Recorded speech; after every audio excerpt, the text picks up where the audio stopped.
السلام علیکم ورحمۃ اللہ وبرکاتہ۔ الحمد للہ رب العالمین والعاقبۃ للمتقین والصلاة والسلام علی سید الانبیاء والمرسلین اما بعد فاعوذ باللہ من الشیطان الرجیم بسم اللہ الرحمن الرحیم رب اشرح لي صدري ويسر لي أمري واحلل عقدة من لساني يفقه قولي آمین یا رب العالمین۔ امید کرتی ہوں کہ انشاءاللہ تمام اسٹوڈنٹس بخیر و عافیت ہوں گی، صحت، ایمان اور تقوی کی انشاءاللہ بہترین حالتوں میں ہوں گی۔ آج ہم انشاءاللہ تعالی حدیث مبارکہ نمبر 3 شروع کرنے جا رہے ہیں اس کورس کی۔ اس سے پہلے ہم 2 احادیث دیکھ چکے ہیں۔ پہلی حدیث کے اندر ہم نے ڈھیروں حکمتیں پڑھی، اور جو دوسری حدیث تھی اس کے اندر بھی ہم نے دیکھا کہ کس کس طرح سے جب انسان کے پاس کوئی خزانے آتے ہیں پھر ساتھ ساتھ میں فتنے، آزمائشیں، ان کے راستے انسان کے اوپر اوپن ہو جاتے ہیں۔ اس کے ساتھ ساتھ ہم نے دیکھا کہ کس طرح سے خیر اور بھلائی کے کاموں کے اندر ایک دوسرے کا ہمیں تعاون کرنا چاہیے، اور رات کو اگر ہماری اچانک آنکھ کھلتی ہے تو ہمیں دعائیں پڑھنی چاہیے۔ اور پردے کا ہم نے خاص طور پر جو بیسک ہمارا چیپٹر بھی ہے کتاب اللباس، اس کا کس طرح سے احترام کرنا چاہیے، اہتمام کرنا چاہیے، وہ ہم نے دیکھا۔ کتاب اللباس میں سے ایک اور حدیث مبارکہ ہم دیکھنے جا رہے ہیں۔ سب سے پہلے اس کی ہم ورڈ بائی ورڈ ٹرانسلیشن کو پڑھیں گے۔ حدثنا، حدثنا بیسیکلی یہ کتاب اللباس میں سے وہ باب ہے، دعا جو کی جاتی ہے اس شخص کے لیے جو نیا کپڑا پہنتا ہے، یعنی کہ یہ وہ والا باب ہے جس میں اس شخص کو دعا دی جاتی ہے جو نیا کپڑا پہنتا ہے۔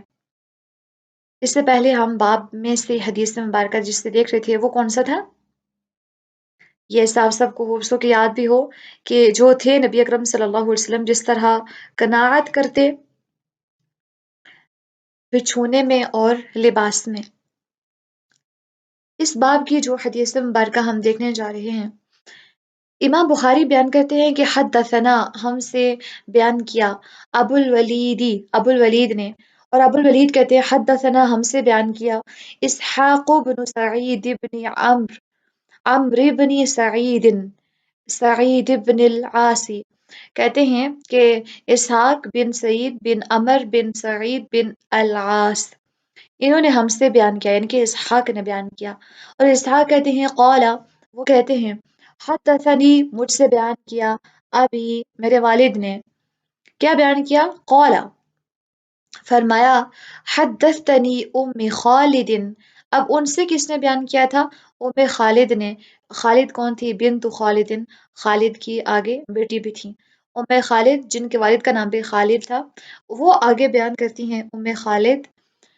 قالت فرماتی ہیں اوتیا مجھے لایا گیا، اوتیا لائے گئے رسول اللہ صلی اللہ علیہ وسلم، رسول اللہ صلی اللہ علیہ وآلہ وسلم کے پاس بثیابن بہت سے کپڑے یا کچھ کپڑے، لائے گئے نبی اکرم صلی اللہ علیہ وسلم کے پاس، یا آئے نبی اکرم صلی اللہ علیہ وسلم کے پاس کچھ کپڑے، فیہا ان میں خمیصۃ ایک چادر تھی، اونی چادر تھی، سوداء سیاہ رنگ کی یا پھر کالے رنگ کی۔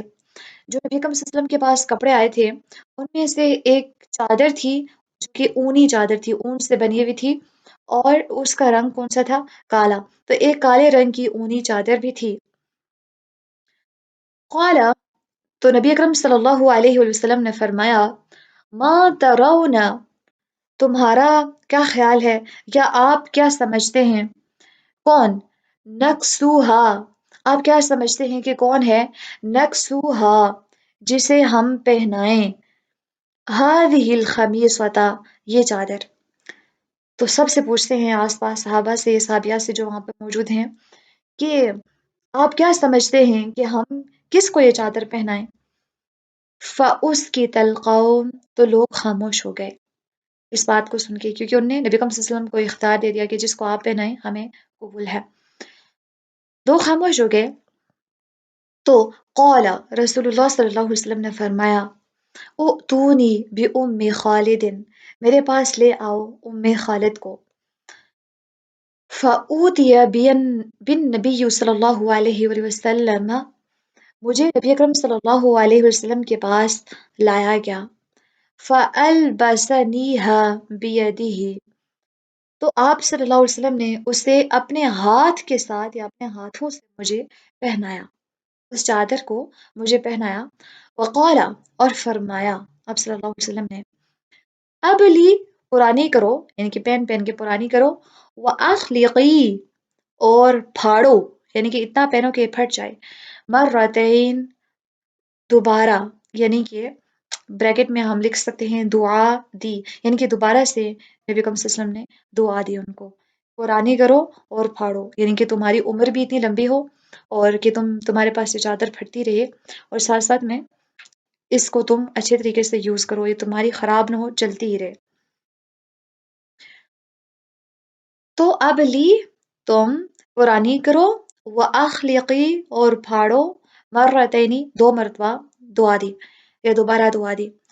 فَجَعَلَ يَنظُرُ، فَجَعَلَ يَنظُرُ، بس آپ صلی اللہ علیہ وسلم دیکھ رہے تھے، إِلَىٰ عَلَمِ الْخَمِيصَةِ، بیل بوٹیوں کی طرف اس چادر کی، اس چادر کے اوپر جو مجھے پہنائی تھی، مجھے پہنانے کے بعد اس کے اوپر جو بیل بوٹے بنے ہوئے تھے، علم بنے ہوئے تھے، ان کی طرف نبی اکرم صلی اللہ علیہ وآلہ وسلم دیکھ رہے تھے.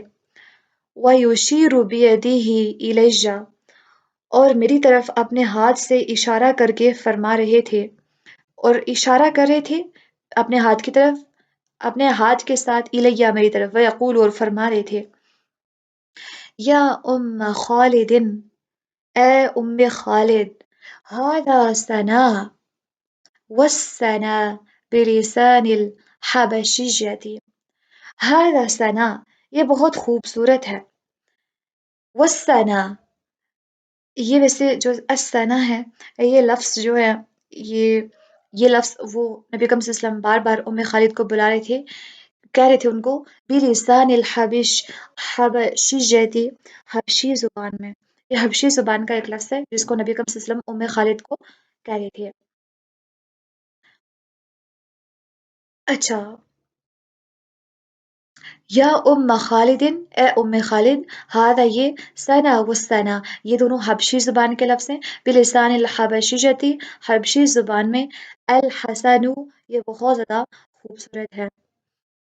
قال، کہا، کہ فرماتے ہیں اسحاق، اسحاق کون ہے جو اوپر جنہوں نے حدیث اس کو روایت کیا ہے، کہتے ہیں حدثنی امرأۃ، یہ بھی جو حدیث ہے نا، یہ مجھ سے بیان کی ہے ایک عورت نے، من اہلی، میرے گھر والوں میں سے، میرے گھر والوں میں سے ایک جو امرأۃ، خاتون ہے، انہوں نے یہ حدیث بیان کی ہے، انہا، بے شک انہوں نے، رأتہ، اسے دیکھا ہے، یعنی کہ وہ والی جو چادر تھی، چادر کو دیکھا ہے، علی ام خالد، ام خالد کے اوپر. یہاں سے آپ نے ترجمہ کے اندر مسٹیک نہیں کرنی، ثنا کا معنی جو ہے، یہ ثنا کو اسی طرح سے آپ نے لکھنا ہے، یہ دونوں حبشی زبان کے ورڈ ہے، ٹھیک ہے. ہاذا، ہاذا الحسن، مطلب درمیان میں سے اس پورے پارٹ کو اگر ہم اسکپ کر دیں، ہاذا الحسن، یہ بہت خوبصورت ہے، یہ معنی بن رہا تھا، ٹھیک ہے. اور ثنا و ثنا بلسان الحبشیہ، یہ مطلب یہ دونوں حبشی زبان کے ورڈز ہیں. تو ہم نے دیکھا کہ، بلکہ اس کو ہم ایک مرتبہ با محاورہ بھی ترجمہ کرتے ہیں. کہتے ہیں کہ رسول اللہ صلی اللہ علیہ وسلم کے پاس کچھ کپڑے آئے جن میں ایک کالی چادر بھی تھی. تو آپ صلی اللہ علیہ وسلم نے فرمایا کہ تمہارا کیا خیال ہے، تم کیا سمجھتے ہو کہ یہ چادر کس سے پہنائی جائے، کس سے دی جائے. تو صحابہ رضی اللہ تعالیٰ عنہم اجمعین خاموش رہے. پھر آپ صلی اللہ علیہ وسلم نے فرمایا کہ ام خالد رضی اللہ تعالیٰ عنہا کو بلاؤ، یا ان کو بلا لاؤ. چنانچہ وہ فرماتی ام خالد کہ مجھے آپ صلی اللہ علیہ وسلم کی خدمت میں لایا گیا، اور مجھے وہ چادر نبی اکرم صلی اللہ علیہ وسلم نے اپنے ہاتھ سے عنایت فرمائی، اور فرمایا دیر تک جیتی رہو. یہ مطلب دو مرتبہ نے فرمایا، جس کا ہم نے ورڈ بائی ورڈ الگ الگ ترجمہ میں دیکھا ہے. آپ صلی اللہ علیہ وسلم نے یہ فرمایا پھر آپ صلی اللہ علیہ وسلم اس چادر کے نقش و نگار کو دیکھنے لگے اور اپنے ہاتھ سے میری طرف اشارہ کر کے فرمایا، ام خالد، سناہ سناہ، یہ حبشی زبان کا لفظ ہے، یعنی اس کا مطلب ہوتا ہے کہ یہ بہت زیادہ خوبصورت ہے، پیاری ہے، اچھی ہے۔ اب اسحاق بن سعید بیان کرتے ہیں کہ مجھ سے میرے گھر والوں میں سے ایک عورت نے بیان کیا کہ انہوں نے وہ چادر جو ہے وہ ام خالد رضی اللہ تعالیٰ عنہا کے پاس دیکھی ہے۔ یہ صحیح بخاری کی روایت نمبر ہے 5845۔ تو ہم نے دیکھا کہ اس حدیث کی سند کہاں سے چلی آ رہی ہے؟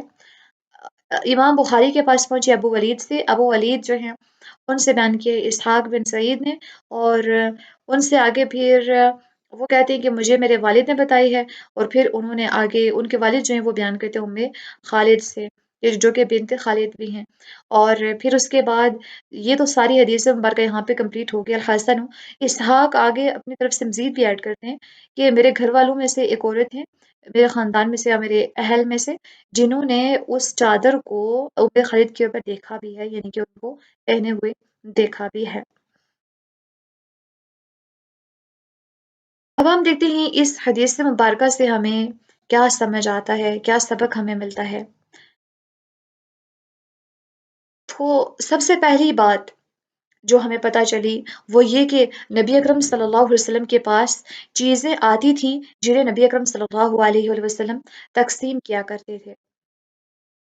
نبی اکرم صلی اللہ علیہ وسلم کے پاس چیزیں آتی تھیں جنہیں وہ تقسیم کیا کرتے تھے، اور پھر ایک اور ہمیں بات سمجھ آئی کہ نبی اکرم صلی اللہ علیہ وسلم نے خود ہی فیصلہ نہیں کر لیا کہ فلاں کو بلاؤ اور اس کو پہنا دیتے ہیں، بلکہ صحابہ سے پوچھا، یعنی کہ مشورہ کیا، ان سے رائے ان کی طلب کی کہ آپ کا کیا خیال ہے، اور اس طرح سے ان کو اعتماد میں لیا تاکہ اگر کسی کو ملے تو اس کے بعد وہ غمگین نہ ہو کہ ان کو کیوں نہیں دیا گیا، فلاں کو کیوں دے دیا گیا۔ ان ان سے مشورہ کیا تو ان کا اعتماد جب لے لیا تو پھر اب کسی کو بھی کوئی اعتراض نہیں ہوگا، کیونکہ پہلے ان سے پوچھ لیا گیا تھا۔ تو اس طرح سے ہمیں کاموں کے اندر مشورہ بھی کرنا چاہیے، اور دوسرے بندے کی رائے بھی ہمیں اس سے پوچھ لینی چاہیے، خود ہی ہر طرح کے فیصلے نہیں کرنے چاہیے، اور ویسے بھی ہمیں مشاورت سے کام لینا چاہیے۔ اور یاد رکھیے کہ مشورہ امانت ہوتا ہے، تو ہم جب کسی کو مشورہ دے رہے ہیں تو ہمیں سوچ سمجھ کے مشورہ دینا چاہیے کہ کہیں غلط کسی بندے کو ہم گائیڈ نہ کر رہے ہوں، یا ایسی بات نہ بتا رہی ہوں جو اس کو نقصان پہنچا سکتا ہو، یا اس کے نقصان اس چیز کے اندر اس بندے کا نقصان ہو رہا ہو۔ تو مشورہ وہاں مشورہ کر کے کوئی اسٹیپ لینا چاہیے، کوئی کام کرنا چاہیے، لیکن ہمیشہ مشورہ اس سے لیں جو اس اہل ہو۔ ایسا نہیں کہ آپ ایسے بندے سے مشورہ لیں جو آپ کو مزید تاریکیوں کے اندر، ظلمت کے اندھیروں کے اندر پھینک آئے۔ اور پھر اس کے بعد جو چیز لائی ہے، جو چیز ان کے پاس ہے، اپنے ہاتھ سے چادر دی ہے، پہنائی ہے، اور دعا بھی دی ہے، اور اسے پہننے کا بھی کہا ہے۔ آپ کیا کرتے ہیں؟ کپڑا جو ہے نا کسی کو دیتے ہیں، کوئی گفٹ بھی دے دیں، بس اٹھا کے دے دیا، کوئی ہمیں کیئر نہیں ہوتی، وہ پہنتا نہیں پتا پہنتا، آگے سے کسی کو دے دے، ہم اس کو یہ کہتے ہی نہیں ہیں، کہتے ہی نہیں ہیں، اپنائیت ہم شو ہی نہیں کرتے۔ تو ہمیں کیا کرنا ہے کہ اگر ہم کسی کو کوئی تحفہ دیتے ہیں، کوئی چیز استعمال کے لیے دیتے ہیں، اس کو دعا بھی دیں کہ اللہ تعالیٰ تمہیں اس میں برکتیں دے، اور اسی طرح سے اس چیز کو استعمال کرنے کا بھی ہم کہیں کہ آپ اس کو استعمال کیجئے۔ اور ہمیں یہ بھی پتہ چلا کہ کپڑا ہمیں اتنا پہننا چاہیے کہ پہن پہن کر پھٹ جائے۔ ہمارے ڈریسز بہت کم ایسے ہوں گے جو پہن پہن کے پھٹ جاتے ہوں نا۔ ایک تو ہوتا ہے سلائی نکل جانا، سلائی تو عام سی چیز ہے، کپڑا پھٹ جائے بہت کم ایسا ہوتا ہے۔ تو ہمیں کپڑوں کو بار بار، ہمارا کپڑے نئے کپڑے لینے کے اوپر فوکس ہوتا ہے، پرانوں کی کیا حالت ہے ان کو ہم دیکھتے نہیں ہیں، تو ہمیں ان کو بھی دیکھنا چاہیے۔ پھر اس کے بعد ایک حبشی بچی تھی، ام خالد چونکہ، تو ان کو انہی کی زبان میں نبی کریم صلی اللہ علیہ وسلم نے بات کی، حبشی زبان میں، جب چادر کی تعریف کرے تھے تو اسی زبان میں کرے تھے۔ تو ہمیں بچے جو آسانی کے ساتھ زبان کو سمجھتے ہیں، اسی زبان کے اندر ہمیں ان سے بات کرنی چاہیے۔ بچوں کے اوپر ہمیں خاص توجہ دینی چاہیے، کیونکہ یہ بچے ہمارے لیے بہترین صدقہ جاریہ ہیں۔ تو ہمیں جو اپنے اسٹوڈنٹس ہیں، اپنے شاگرد ہیں، ان کا بھی خیال رکھنا چاہیے۔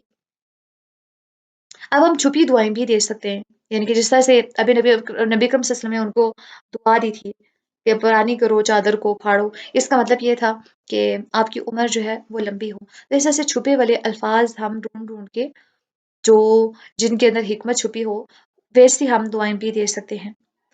اور پھر ہمیں بچوں کا حال پوچھنا چاہیے، بچوں کو اپریشیٹ کرنا چاہیے، ان کو لمبی عمر کی دعائیں دینی چاہیے، اور جس چیز کو وہ سمجھتے ہوں اسی زبان کے اندر ہمیں ان سے بات کرنی چاہیے، اور ہمیں ان کے ساتھ ہمیشہ شفقت والا رویہ اپنانا چاہیے، بچوں کا حال پوچھنا چاہیے۔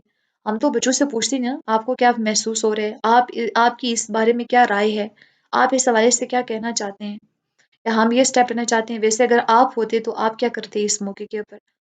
تو ہمیں پوچھنا چاہیے۔ اگر ہم نبی اکرم صلی اللہ علیہ وسلم کا سلوک دیکھیں بچوں کے ساتھ، تو اگر ایک بچہ ایسا تھا جس کی چڑیا کی ڈیتھ ہو جاتی ہے، چڑیا مر جاتی ہے، نبی اکرم صلی اللہ علیہ وسلم اس کے پاس تعزیت کے لیے جاتے ہیں۔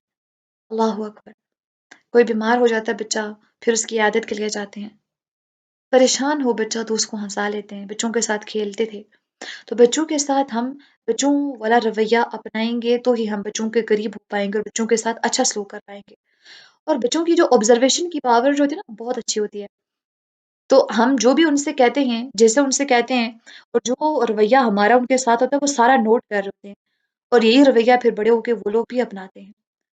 اکثر لوگوں کی شکایت ہوتی ہے نا، ہمارا بچہ خراب ہو گیا، بچپن میں تربیت ہم نے ٹھیک نہیں کی ہوتی اس لیے خراب ہو جاتے ہیں بچے۔